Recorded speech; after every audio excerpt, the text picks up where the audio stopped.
I remember I had just gotten this job. It was a stupid job, but it was like this company called Cutco or Vector Marketing Corporation to be specific. And they had us selling these knives, and they did this presentation. They got us all hyped up about how much money that we were going to make. It was all fake. It was just fake news, right? But still, they have good cutlery though. I bought my mother some of those knives 20 like 30 years ago. It's still the sharpest knife in our drawer. That's how good they are. So they were good knives. They were just expensive. Anyway, I ran out and I went out of this thing and I was so hyped up. I was 17 years old and I was starting my life. And I remember getting on the phone and a payphone. This was back in the day. We didn't have no cell phones or nothing. And I called my mama and I just told my mama about what happened. I said, Mama, I got the job. I got the job. Right.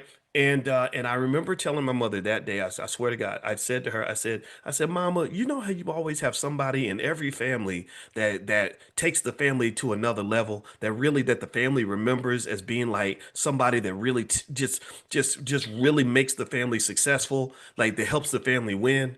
And she said, Yeah. I said, I want to be that person for our family. I want to be that person. I said that when I was 17. I said, I want to go out here and conquer the world on behalf of my family. And you know what my mama did? My mama let me cook. She let me cook. She cheered me on. She encouraged me the whole time.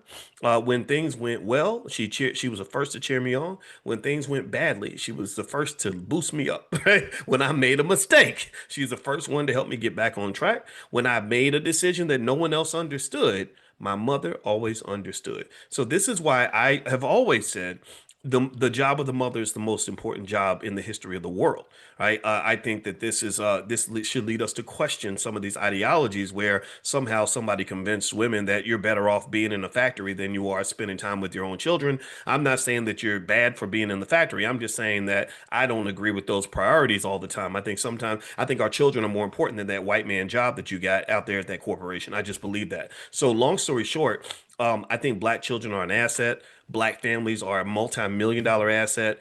And when you see those kids, when you got those kids that have the energy and the ideas and they're questioning, challenging everything and the potential, you need to teach them how to cook and then let them cook. Because these kids gonna be cooking for you for the next 40 years. They'll be cooking for you in retirement.